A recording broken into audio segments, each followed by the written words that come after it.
I've lived on the creeks and of Eugowra. I've experienced it probably 100 times, you know, over my life, but nothing like this. Well, I got the old sawmill yard, so there was a house right beside that I just not long sold to a couple from Orange, and the creeks come up a bank of probably 3 times or 4 times in the last 6 months, and they're going, hope it's not going to come in. I said, well, no flood's ever come in there before. So, yeah, ended up going through about six foot deep. Oh my gosh. And I built like a 2-bedroom unit right next door, but I built it up probably a metre high, just because it was transportable, so I put it up anyway. So I thought I'll never ever have to worry about a flood. Yeah. Because I thought if it ever gets up here, Eugowra's gone, you know. But it went through it about probably 18 inches deep. My next door neighbour rang me up about 3:30, 4 in the morning and said, quick, get up, the water's in the backyard already. I went, oh, couldn't be, you know. So I jumped up and went around and had a look, and I went, holy shit. So we jumped in the car and we drove downtown, and everyone's standing around. I thought someone's got to know roughly what the measurement of the water, and they're saying, oh, 9192, and that's about the same as what it was 2 weeks earlier when the creek come up. So no one got real panicky. I thought I'd go home. It was probably about 7 o'clock. I turned up at home, and I thought, shit, when it was 9192 a couple of weeks ago, it didn't come in the back sort of entrance to the mill. And I thought there's water there already backing up here already. And I thought, shit, I better just start doing something here in case the water does come up more. So my son's rents one of my sheds, and he's got about $30,000 worth of insulation just turned up. He's a plasterer. Yeah. A semi-load turned up that week, so it was all stacked on the concrete floor. So I got a big trailer in there, and I loaded it all. It was all on pallets. Put it all up about 2 foot on a 2 foot high trailer. Right. And I've got 4 trucks there in my yard, and I've got bloody that much gear there. Everyone's in a mad panic because the water was just coming up so quick. And I thought, shit, I've got these trucks in the shed, and I've got to get them. The plasterboard, I thought, oh, it's gone now, I haven't got time to do it. And I put 1 pack on the back of 1 trailer. And by the time I was doing that, I was just coming up so quick, I thought, shit, I wasted time doing that. All of it's going now. They all jumped in the vehicles, my wife and all that, and grabbed the 2 grandkids, and off they went. And at that stage, Kira, my daughter-in-law, was with the baby. She's ringing me up, screaming, saying, quick, we're going under, we need help. And then the phone system went out. Good old Telstra. So no one knew what was going on. My son Dylan, we had a boat, and the boat was floating past on the trailer, and I said, grab hold of it, take the boat off, like a speedboat, and hook it up and try and get up to Kira, because they're going underwater up there. And so he put a life jacket on and started up, and I thought, beauty, he's going. But he only made it probably 100 yards, and all the propeller got wrapped up with canola. So it blocked it up, and so we had to just dive out of that. So I had 1 truck there, it was still going, so I jumped in it, and it had a trailer on.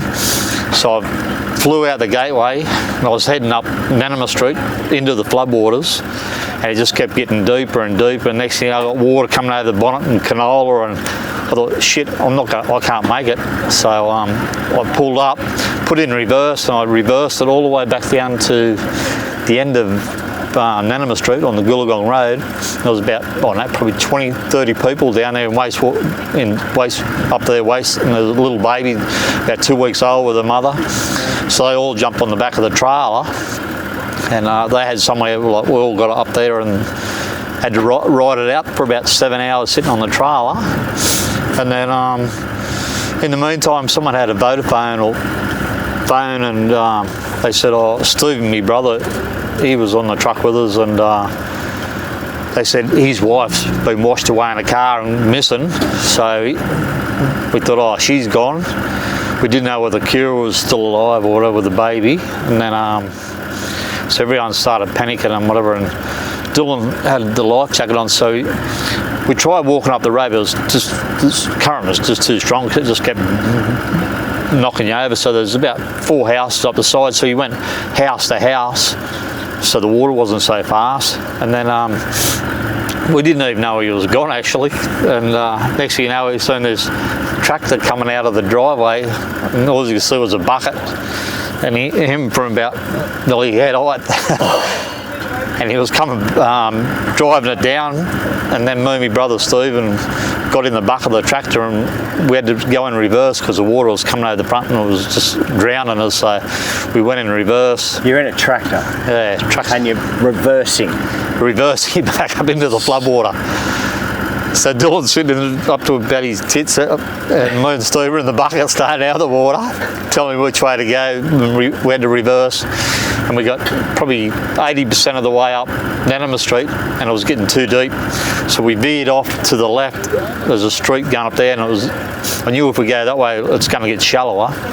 So we went down the first block, then headed back up to the swimming pool. And by the time we got up there on the main Oberon Street, we started coming down. There was some people on the roof yelling out. There's a lady, Karen, in a tree over here. She'd got in the other ute. I don't know whether she got hit by a house, floating house going past, and took a ute with it. Yeah. And yeah, tipped over a few times, and she was lucky she had the window down and got out of the car. So Steve, my brother, dived off the tractor and he swam down to her, and they ended up getting rescued by the helicopter. But then I kept going. We made it up here to the showground, and we ended up getting food and water and everything. And we picked the highest fire truck, the biggest one, and I took Tim Wright, the bloke that was driving, the same route we took coming up here, and we went down there. Like the fire truck was getting fairly deep in water, but we made it all the way back down the truck and then started trucking everyone back up there then. Bloke that predicts all the readings out there, he's about 10 k's out the Orange Road, and it normally takes 6.5 to 8 hours for the water to get from his place to Eugowra. It took an hour and a half. Wow. Yeah. Why? Why is it so fast? Why is this different? Just the amount of water. Yeah. That's not a dam overflowing. That is just the intensity of the rain. Yeah. Well, you only got to drive out back up towards Orange and see the flows, the height where it's come out of the hills. Like just, oh. So the rain's hit the hills, and then that's all gone, and every water course is... Yeah, like it's been raining. This is our wettest year I've ever seen in my life. And the ground just couldn't take any more water, and we just got 135, 140 mil of rain that weekend, and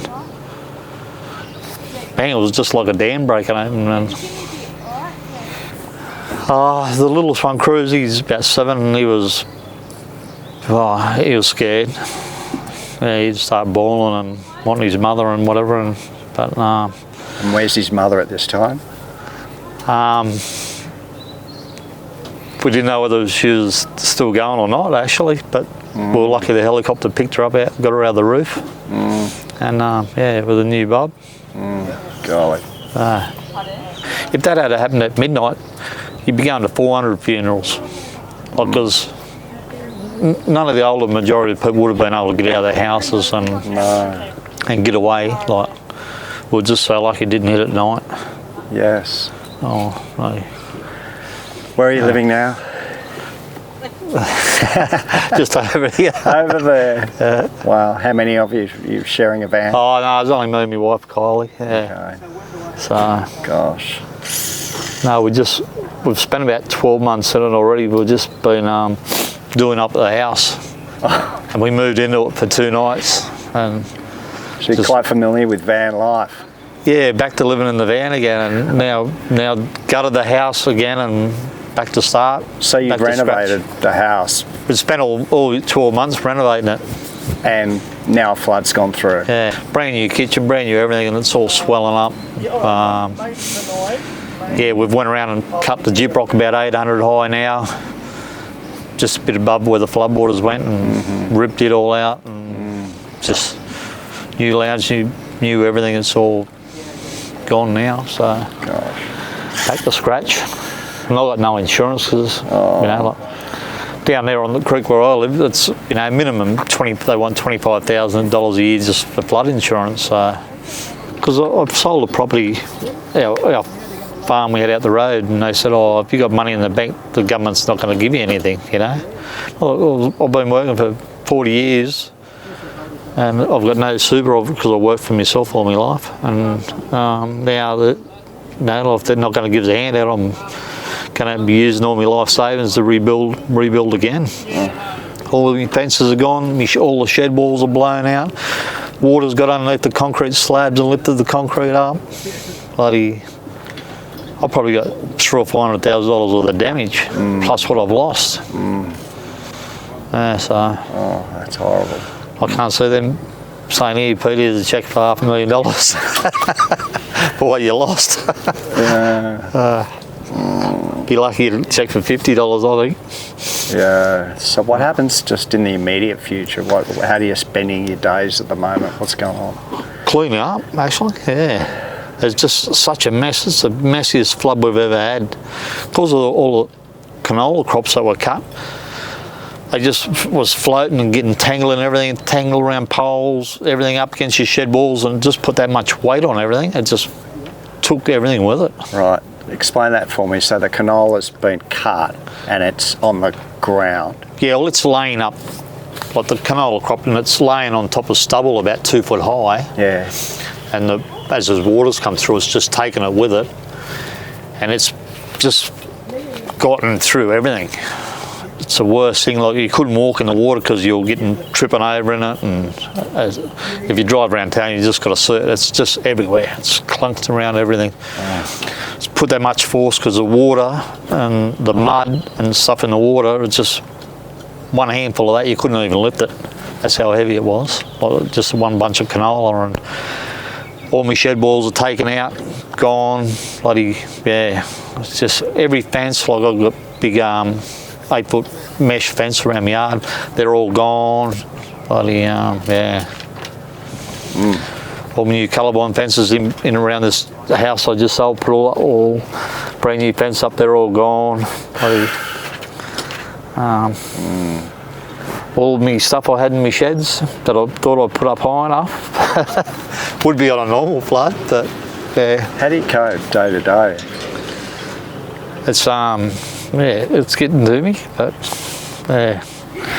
But yeah, I know I'm not the only one in this boat. I've probably got a lot more ground than anyone else, or more sheds than just a normal household. So yeah, but there's a lot of other people like me, like, you know. People with little small farms that have lost all their fences and stock and, you know, bloody everything else. So, So you finally get news that your daughter-in-law and youngest grandchild are okay. Yeah. Oh, it was a big relief. Yeah. Yeah, I imagine. And my other brother's wife, she was saved too. So yeah. Then we heard there was 2 missing, and I thought, geez, only 2. I thought there had to be 100 missing, like, because there's that many cars floating past us when it was happening, and just buildings, houses floating, you know, and unreal, unbelievable that there was only 2 killed, I tell you. It is, hey? Yeah, that's what I was saying. If it happened at night time, there'd be 400 dead, because the majority of the town are fair age now, so. And that's the thing, you know, they're not going to come back and live here again.